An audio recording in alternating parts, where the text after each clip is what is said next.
आज हम दाब या प्रेशर के कॉन्सेप्ट को एक न्यूमेरिकल की मदद से समझेंगे, जो कि 9th साइंस और 11th फिजिक्स का बहुत महत्वपूर्ण पार्ट है। एक लकड़ी का गुटका मेज पर रखा है। एक लकड़ी का गुटका है जो मेज के ऊपर रखा है, और इस लकड़ी के गुटके का द्रव्यमान कितना है? 5 किलोग्राम है, और इसकी विमाएं 40 सेंटीमीटर गुणा 20 सेंटीमीटर गुणा 10 सेंटीमीटर है। मतलब इसकी जो लंबाई, चौड़ाई और ऊंचाई है वो 40 बाय 20 बाय 10 है। मतलब 40 सेंटीमीटर, 20 सेंटीमीटर और 10 सेंटीमीटर इनकी लंबाई, चौड़ाई और ऊंचाई है। इस गुटके का मेज पर दाब ज्ञात करना है। मतलब इस गुटके का मेज पर दाब ज्ञात करना है, लेकिन दो परिस्थितियों में दाब ज्ञात करना है।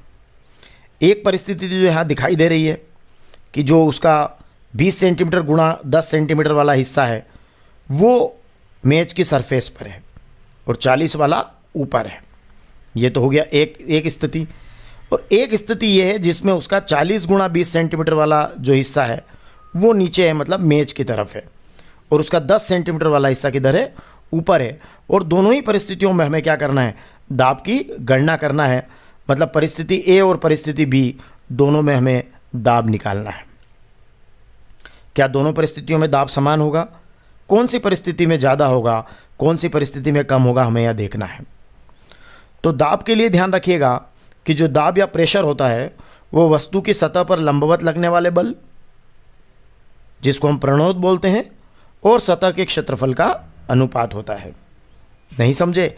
यह कॉन्सेप्ट हमने बहुत अच्छे से एक वीडियो में बता रखा है, लेकिन फिर भी संक्षिप्त में यहाँ बता देता हूँ कि दाब बराबर होता है बल बटे क्षेत्रफल। सरल शब्दों में दाब बराबर बल बटे क्षेत्रफल। लेकिन कौन सा बल?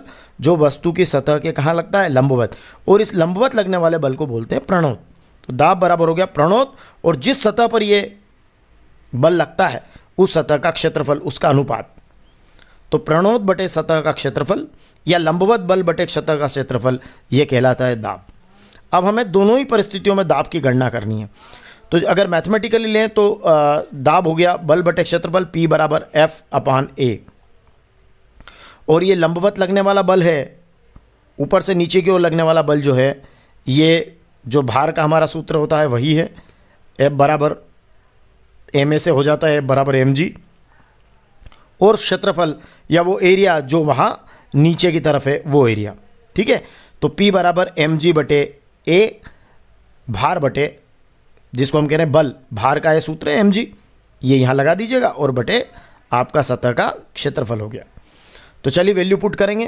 पहली बार में, फर्स्ट बार जो ए वाला केस है उसमें हम निकाल रहे हैं दाब बराबर वस्तु की सतह के लंबवत बल प्रणोद बटे सतह का क्षेत्रफल mg/A1। ठीक है। अब देखिए m कितना है? m गुटके का द्रव्यमान 5 किलोग्राम है, लिख दीजिए 5 किलोग्राम। g कितना है? गुरुत्वीय त्वरण का मान 9.8 मीटर पर सेकंड स्क्वायर। ठीक है। 5 किलोग्राम गुणा 9.8 मीटर पर सेकंड स्क्वायर। और एरिया जो नीचे वाला वो कितना है? 20 सेंटीमीटर गुणा 10 सेंटीमीटर है। पर चूंकि ऊपर वाली वैल्यू आप मीटर में ले चुके हैं तो इसको भी आप मीटर में कन्वर्ट कर दीजिए, तो हो जाएगा 0.2 मीटर इंटू 0.1 मीटर। 20 सेंटीमीटर का 0.2 मीटर और 10 सेंटीमीटर का 0.1 मीटर, क्योंकि 100 सेंटीमीटर में 1 मीटर होता है। ठीक है ना। तो इसमें आप 20 में 100 का भाग लगाएंगे तो 0.2 मीटर आएगा, और 10 में 100 का भाग लगाएंगे तो 0.1 मीटर आएगा। थोड़ा हल कर लीजिए, ऊपर ऊपर की संख्या का गुणा कर लीजिए। तो 5 में 9.8 का गुणा होगा 49, और किलोग्राम मीटर पर सेकंड स्क्वायर होता है हमारा न्यूटन, जो कि एसआई पद्धति में बल का मात्रक है। आप यहाँ भी देख सकते थे कि बल लिखा है तो आप सीधे न्यूटन भी लिख सकते थे। तो ये हो गया आपका न्यूटन। किलोग्राम मीटर पर सेकंड स्क्वायर को हम न्यूटन बोलते हैं, तो ये होगा 49 न्यूटन। और 0.1 में 0.2 का गुणा हुआ तो ये हो गया 0.02, और मीटर में मीटर का गुणा मीटर स्क्वायर। तो 49 बटे 0.02 हुआ है, और दशमलव हटाएंगे तो ये हो जाएगा 4900 बटे 2। ये देखिए दशमलव हटा तो 2 जीरो ऊपर चली जाएगी, तो 4900 बटे 2 होगा न्यूटन पर मीटर स्क्वायर।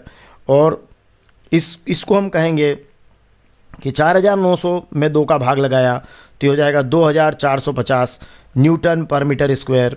ये मान आ रहा है, ये पहली बार दाब का, मतलब पहली परिस्थिति में दाब का, जब 20 बाय 10 की जो विमा है वो मेज की तरफ है। तो जो दाब आ रहा है वो 2450 न्यूटन पर मीटर स्क्वायर आ रहा है। न्यूटन पर मीटर स्क्वायर दाब का एसआई पद्धति में मात्रक है। वैज्ञानिक पास्कल के नाम पर इसको पास्कल भी बोलते हैं।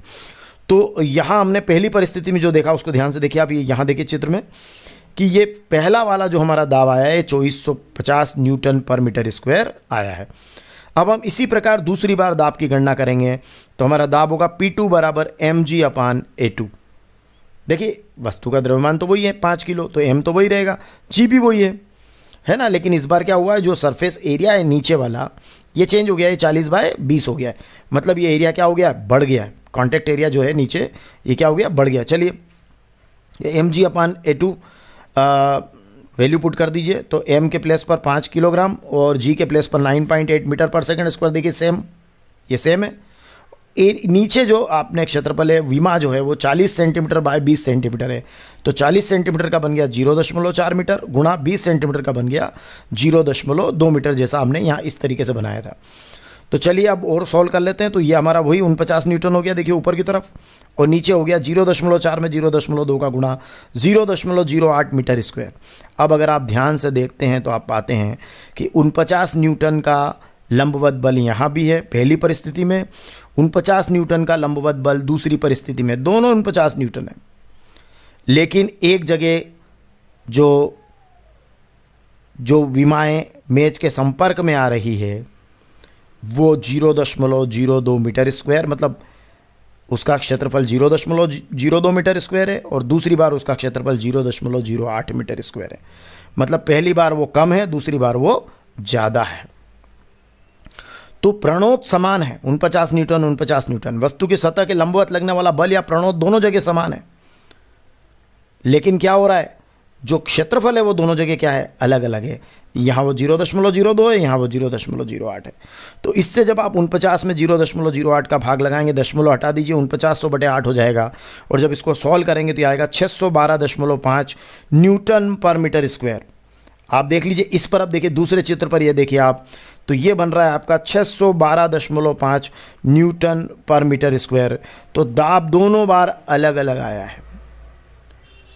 बावजूद इसके कि वस्तु की सतह के लंबवत लगने वाला बल या प्रणोत एक जैसा है, परंतु सरफेस एरिया जो है, सतह का क्षेत्रफल अगर कम ज़्यादा हुआ तो इस बल का प्रभाव भी कम ज़्यादा हो जाएगा।